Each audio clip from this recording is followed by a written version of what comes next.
Assalamualaikum warahmatullahi wabarakatuh. Alhamdulillah wassalatu wassalamu ala Rasulillah wa ala alihi wa ashabihi wa man walah wa la hawla wa la quwata illa billah.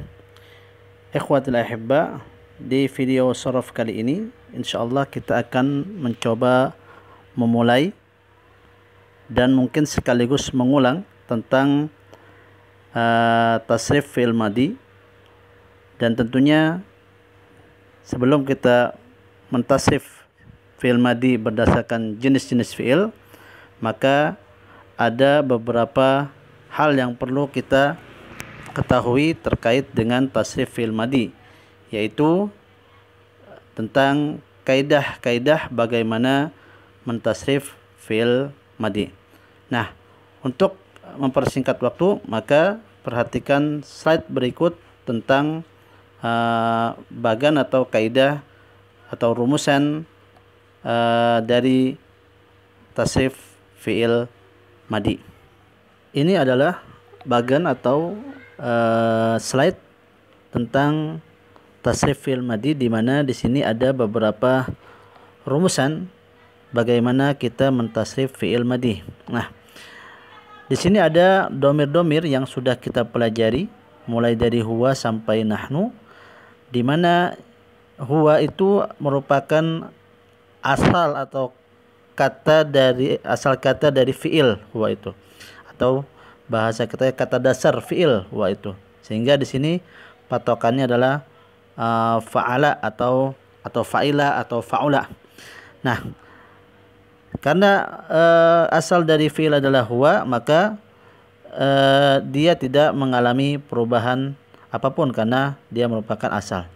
Nah, namun domir-domir sesudah huwa itu ada rumusan-rumusan bahwa dari asal ini ketika domir huma ditambah alif, ketika domir hum ditambah waw dan alif, alifnya ini adalah hanya tambahan saja. Kemudian ketika domir hiya akhir dari fiil dikasih ta sukun. Kemudian ketika domir huma muannas akhir dari fiil dikasih ta sama alif atau ta. Kemudian akhir dari fiil domir hunna itu ditambah na dengan syarat mensukunkan akhir dari huruf fiilnya, mensukunkan akhir dari huruf fiilnya. Sementara ketika sudah sampai domir hunna, maka di fi'il madi ini sangat mudah. Patokannya adalah domir hunna ini dengan mensukunkan huruf akhirnya, maka tinggal ditambahkan akhir dari domir-domir ini, yaitu ta atau tuma atau tum atau ti atau tuma atau tunna atau tu atau na. Ini dia rumusan atau kaidah cara mentasrif fi'il madi. Sekarang sebelum kita melatih untuk mentasrif fi'il madi, ada beberapa hal yang perlu kita ketahui, yaitu tentang persamaan cara tasrif fi'il madi. Persamaan cara tasrif fi'il madi, di mana fi'il dengan jenis salim, jenis mahmuz, dan jenis misal itu dalam pentasrifan fi'il madinya atau fi'il mudhari'nya tidak berbeda jauh atau bahkan cenderung sama cara mentasrifnya. Tidak ada hal yang sulit. Jadi kalau kita bisa mentasrif jenis salim, maka insyaallah kita bisa mentasrif jenis mahmuz dan jenis misal. Nah, saya ulangi bahwa ada persamaan cara mentasrif fi'il madi dan nanti juga demikian mudhari, yaitu dari jenis yang fi'il salim, fi'il mahmuz, di mana ini adalah jenis sahih, dan juga dengan fi'il misal, di mana fi'il misal ini adalah jenis mu'tal. Nah, tapi cara mentasrifnya dia sama. Nah, sekarang di slide berikutnya kita mulai dari jenis tasrif fi'il fiil salim. Ini contoh dari tasrif fiil madi jenis salim. Nah, kita akan memulai mentasrif fiil madi dari jenis salim. Kita ambil contoh adalah darosa.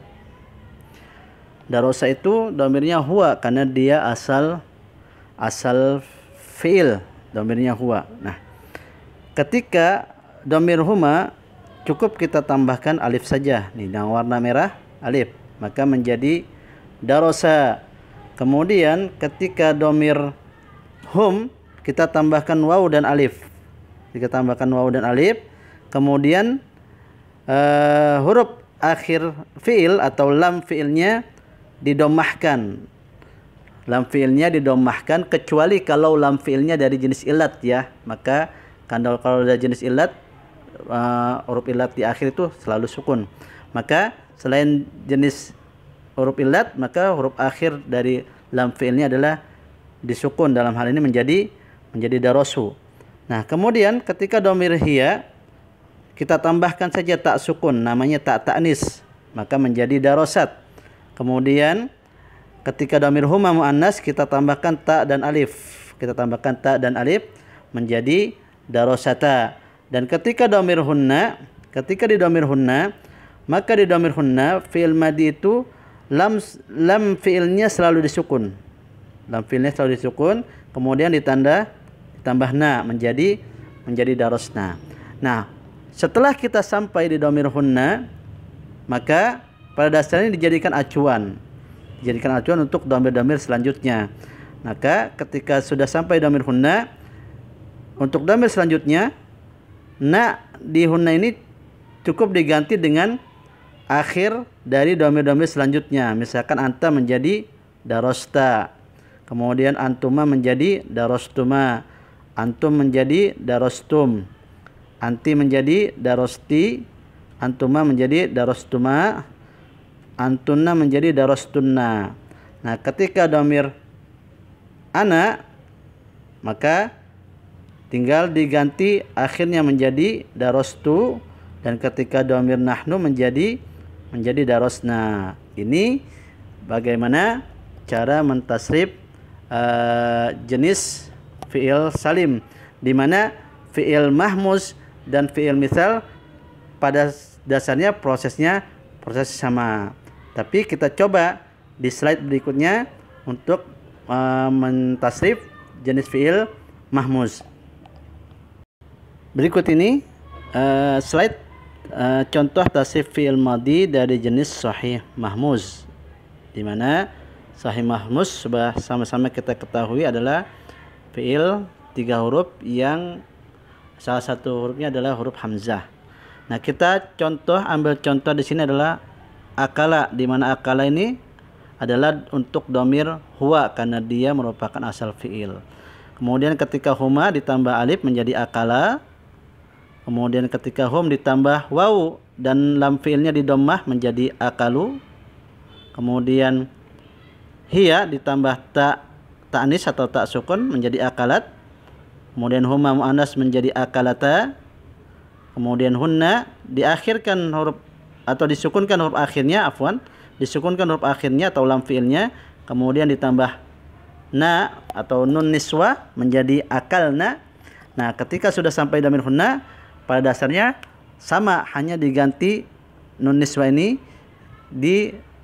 atau kepada domir-domir setelahnya, seperti anta menjadi akalta, kemudian antuma menjadi akaltuma, kemudian antum menjadi akaltum, anti menjadi akalti, antuma menjadi akaltuma, antunna menjadi akaltunna, kemudian ana ditambah atau diganti tu menjadi akaltu, dan nahnu menjadi akalna, seperti itu. Selanjutnya adalah contoh dari jenis atau contoh tasrif fi'il madi dari jenis mu'tal misal, di mana jenis mu'tal misal adalah fi'il yang 3 huruf yang huruf awalnya adalah huruf illat, biasanya waw dan ya.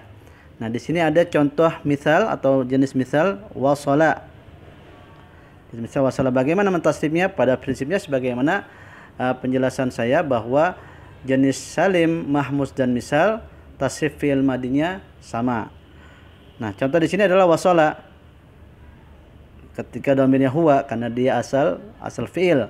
Kemudian ketika dhamirnya huma mudzakkar tinggal ditambah alif menjadi wasala. Kemudian ketika hum ditambah wawu dengan mendomahkan yakni lam fi'ilnya menjadi wasalu. Kemudian hiya ditambah tak sukun atau tak ta'nis menjadi wasalat.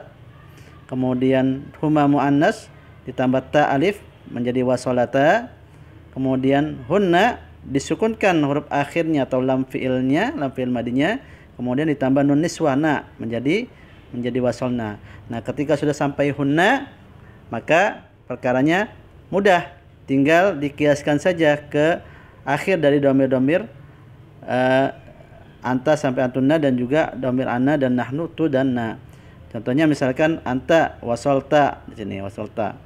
Kemudian antuma wasaltuma, kemudian antum wasaltum, anti wasalti, sini antuma wasaltuma, antunna wasaltunna, dan ketika anna ditambah tu menjadi wasaltu, dan ketika nahnu ditambahna menjadi wasalna.